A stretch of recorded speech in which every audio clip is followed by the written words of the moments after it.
You are now listening to Project Xcast podcast series. Hey, everyone, and thank you for tuning into our Project Xcast podcast series. So my name's Amani, and I'm a youth worker at Project X. Hi, everyone. My name's Siobhan, also a youth worker for Project X. Hi, my name's E. I am a service manager and I work for Refuge, and I manage the Kingston DV hub in Kingston. My name's Nee, and I'm the early intervention worker for Refuge in the Kingston DV hub. So the girls we have here today have been anonymised, and we're just going to introduce them. Today we have M with us. Hi, I'm M. I am 17 and I am from Richmond. Amazing. Welcome to the Xcast podcast, M. And then we got T. Hi, I'm T. I'm 18 and I'm from London. Thank you both for joining us today. So this episode is a very special one, as Project X is joining forces with Achieving for Children's Youth Service. Project X and the Youth Service have been working in partnership with external agencies, Tender, Refuge, and the Kingston Domestic and Sexual Violence Partnership. So we're all working together to bring you this special episode of the Xcast. It's going to be based today around domestic violence, and it's from the perspective of a group of young men and a group of young women.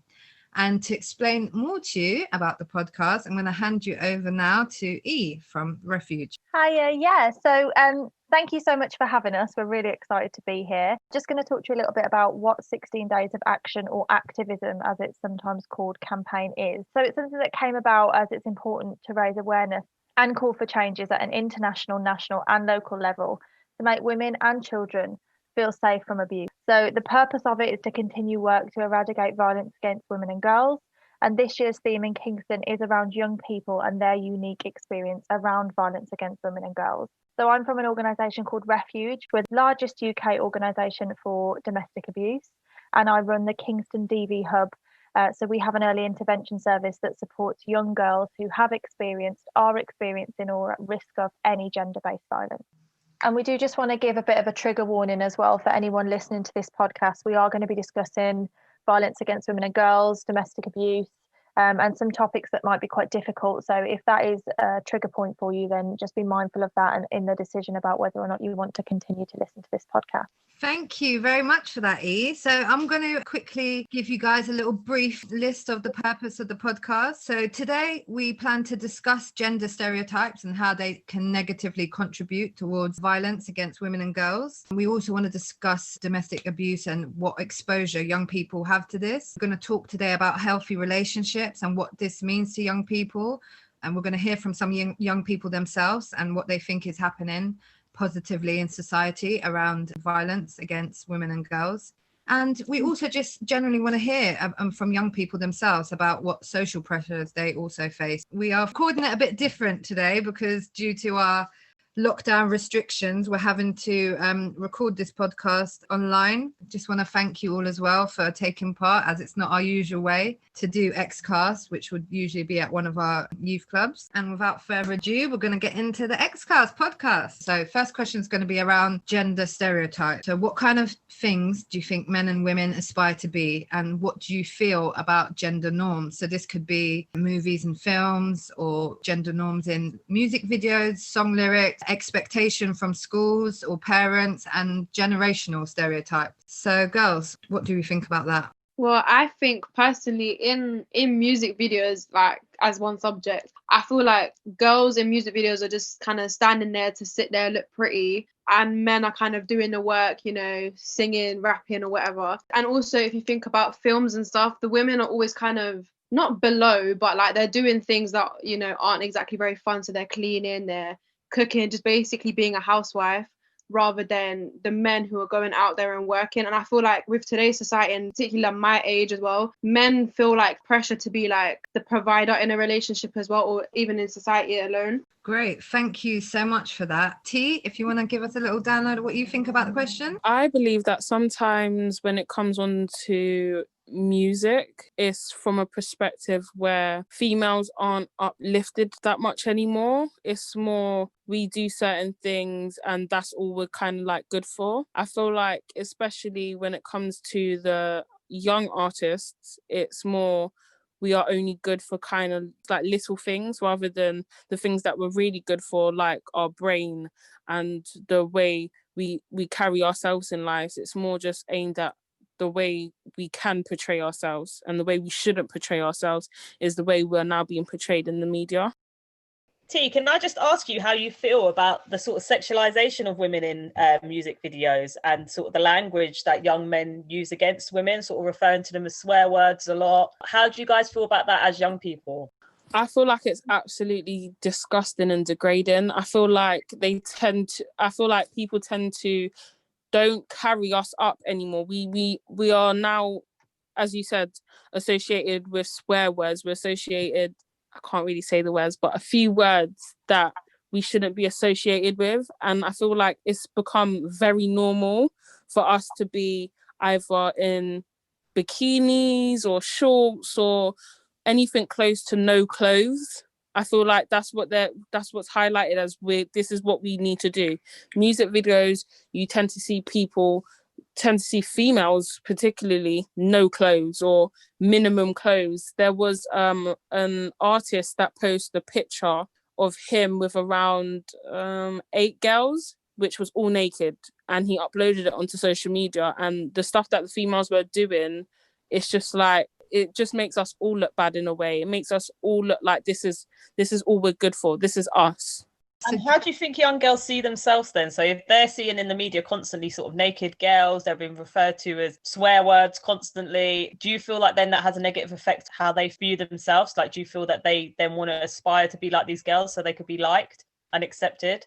A lot of younger females is going to start thinking like, yeah, that's the right way of life. That's the only way of life. This is how I can make money. This is easy money. This is quick money. But I feel like it's a whole bigger picture that people don't tend to notice, that, you know, generations from now will look at it and be like, that's how my mum was, or that's what my mum did, so I can do it, and, you know, things like that. So do you feel as well, like in like media and music, like women are sort of overly sexualized? 100%. Like T said, if you think about music videos or with rappers, it's like a lot of the time, mainly rappers, if you think about the outfits, if you can even call them outfits, but if you look at what they're wearing like barely any clothes. And like T said, it's like the derogatory terms that they're using. It's always in social media as well, and it also will give girls the thought that, yeah, they need to look a certain way, which, you know, can lead to like body dysmorphia and stuff like that, because usually the girls are like, you know, their body looks a certain way, and a lot of time it's not how everyone else looks. So it affects, especially like our age, it affects us kind of bad, because, you know, when you're growing up, a lot of the time people tell you, oh, to be in a relationship, to get people to like you, it's about what you look like. So to have all these women in these videos like get paid a lot and all that stuff for being half naked, it gives younger girls that thought that, yeah, we need to look like that to get money and all that stuff. And it's usually always portrayed in like music videos and on social media and stuff like that. Yeah, no, definitely. So then how would you feel sort of like social media, as you just sort of touched on that you were saying about like you're sort of taught to be in a relationship, it's about your looks. So how do you think then social media plays a role in affecting your view on relationships between men and women? So there's sort of like a recent hashtag of dads of Instagram, who are sort of praising dads for looking after their children. And it'll be like a really good thing of a dad's looking after the kid for the weekend while the mum takes the weekend out, and it's really praised. And dads are so-called babysitting their children rather than just the normal looking after your child because it's your child. So do you feel like on social media it's sort of portrayed that way? Do you feel like gender roles are equal in relationships? I 100% think that, because it's not like, I've seen it on Instagram as well. I've also seen it on TikTok and Twitter and stuff. Like, just these, obviously the dads just like combing their kids' hair and doing their kids' hair. It's so praised. When you're a mother, it just kind of gets brushed off because it's a normal parenting thing. But because apparently, you know, like men aren't really meant to do kids' hair. Well, apparently this is what people think, is like, oh, it has to be so praised when a man does the kids' hair or does the cleaning or does anything. But that's not how it should be. It should be equal in a relationship with a child, or even just in a normal relationship. It should be equal 100%. And I feel like with our generation, we seem to think that the men need to be out there making money and the women need to be at home getting the kids ready for school and doing their hair and stuff like that, when really and truly it should be an equal job for both parents. That's both of their child. I also believe that nowadays it's a thing where if a woman, even women with a woman with a child, is on social media and she's got minimum clothes on will get thousands and thousands and thousands of likes, whereas someone that's just, you know, looking after their child with clothes on won't get as much attention as someone that hasn't got the clothes on. When you're a parent, you're sexualized, and the ones that have less clothes on are still seen as better mums in a sense than the ones that are fully clothed. Yeah. Yeah, can I just ask there as well, girls, and when we're talking about kind of gender stereotypes and the way that sort of men and women are portrayed in parent roles and things like that, I mean, you just touched on when you were talking about our generation. Do we think that this is something, because I mean, if you typically sometimes look at older generations, you might think that the stereotypes are stronger in older generations than they are now for your generation, for example. Parents might say to a daughter what you should look for in a partner, and then the difference between what they might say to a son, what they should look for in a partner. Do you think that's similar now to what it would have been maybe 50 years ago, or do you think they're still there? I think with older generation, I do think, you know, the stereotypes between men and women is a lot harsher than it is nowadays, but it still happens nowadays. There are still closed-minded men and women who think that, you know, because it's not just a one-sided thing. There are women who genuinely think that they need to be in the house cleaning all the time and all that stuff. But I do think it still happens nowadays, and I feel like there's usually just really closed-minded people who think like that. But it's still apparent. Like, I don't think people should sit there and be like, oh, it's just older generations. It genuinely happens with our age as well. And I feel like a lot of the time parents give, like you said, parents give sons and daughters very, very different advice. It's usually because obviously the parents are of an older generation. They'll give sons and daughters way, way different advice. It's so out of order, because at the end of the day, with our generation and in this century, for God's sake, we are equal. And for some reason, people don't seem to think that. And a lot of the time it is very, very close-minded people. So what do you think the different advice might be then that a son or a daughter might be given? For example, I feel like the daughter would be given, find a guy with a lot of money, find a guy that has the biggest house, get with the guy that's got the biggest car, or get with the guy that's in a religion that carries a lot of money, or stay in the religion, don't go out of the religion because the guys in our religion's got the most money and stuff like that. And I feel like for the guys, it's more get with the girl that's got the most clothes on, that doesn't go out to the parties, that listens to you when you speak, that's kind of more afraid of you than bold enough to stand up to the stuff you say, the ones that can cook, the one that cleans, the one that stay at home. And I feel like that's so wrong. And I feel like it, even now, even our generation as younger females, it's portrayed like that. Females repost quotes saying, if you think you can get with me and you don't have a car, think again. Or if you think that without certain things you can get me, then think again. Don't even bother, or don't even try. And I feel like it stems from what our parents or culture kind of has to say about things as well, and the way you was brought up. Maybe you was brought up in poverty and your parent wants you to get with a guy that can actually hold you up. But at the same time, us as females need to work for what we want. You shouldn't just expect someone to have something, especially when you don't have it yourself. Yeah, that's so interesting. So when we're talking about relationships then, your opinion on a healthy relationship or what a relationship should look like. T, what would you say it would be a healthy relationship for you? What would you kind of aspire for? A healthy relationship for me, as someone that's still in education and still under my mum's roof, I feel like a healthy relationship for me is someone that can understand my lifestyle and understand my life choices that I have for now and for my future. For example, I believe that I don't want to go to uni, and maybe there might be a male out there that believes, no, I have to have a girl that goes to uni. So if that's something you're not okay with, then it's not going to work. Do you get it? I feel like I don't want to be pressured into living a life that your parents want me to live. Like piercings, for example, is a big one. You don't like piercings, that's okay with me. But if I decide to wake up one morning and decide to get piercing, does that mean our relationship's over? I feel like I need someone to understand that I don't want to have any sort of titles. So she's the stepdaughter that don't have piercings, No, I want to pick what I want to pick whenever I want to pick it. And that goes for you too. I will never say that to stay with me or to be with me, you can't have no tattoos. You might wake up in 20 years' time and want tattoos. I feel like labelled. I don't want to be labelled as someone that can't do certain things and you have to stay at home or you have to go to uni to kind of be with me. I feel like that makes or breaks in a relationship. Yeah, that's really interesting. And what about you, Em? What do you think? I think for a healthy relationship, so obviously, I'm not gonna lie, I agree with everything T just said, but if you think about it in a different perspective, for me, a healthy relationship, like within the relationship, staying loyal to each other and not going out of your way to deliberately annoy your partner, because that's when things can start to get a bit unhealthy. So, like, being unloyal, getting, taking interest in someone else and being interested in, going to a place where you're going to end up around loads of women or men or whatever people are into, like, putting yourself in that situation, I think, well, I would find that disrespectful. But if you think about it in like that perspective, if someone is deliberately going out their way to annoy you or to upset you or to do something which you shouldn't do in a faithful relationship, I feel like that's when things are that's when things will start to get a bit more unhealthy. Because realistically, if you're in a relationship with someone you love and they dislike something, or they're not happy with it because it's affecting your relationship, I think then if you go against what they're saying and not listening to them, I feel like that's when things can get unhealthy, because there's a complete lack of communication. And when you're trying to communicate with that person, they're just refusing to listen.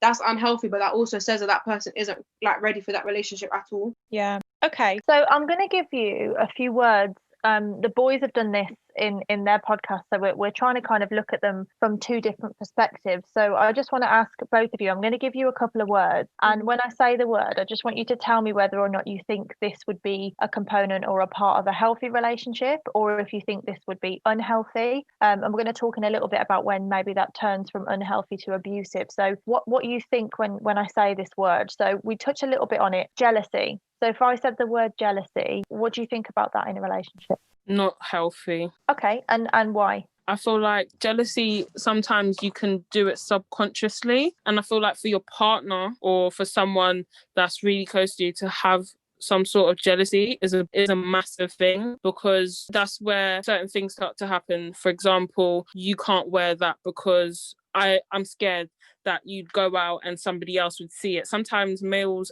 don't even explain stuff like that. They'll just be like, no, you're not wearing it, or you're not going here, or you can't go unless I go, or if you do it, I have to do it. I feel like jealousy starts a lot of complications in relationships, definitely. If we look at it as an emotion, right? So jealousy is an emotion that probably all of us have felt before. So although, like you say, Em, and that's a really good point, there's a very small place for it. If someone felt jealous, do you think maybe how they react to that feeling might dictate whether or not that's healthy or not healthy? Or do you think it's just point blank unhealthy? I mean, I feel like it plays a big part on how the other person, like the other partner, reacts. Because say you get jealous over a little thing, it could be a confidence issue on both parts. It could be a something like, say your partner's liking another girl's Instagram, which, cool, if they're friends, then whatever.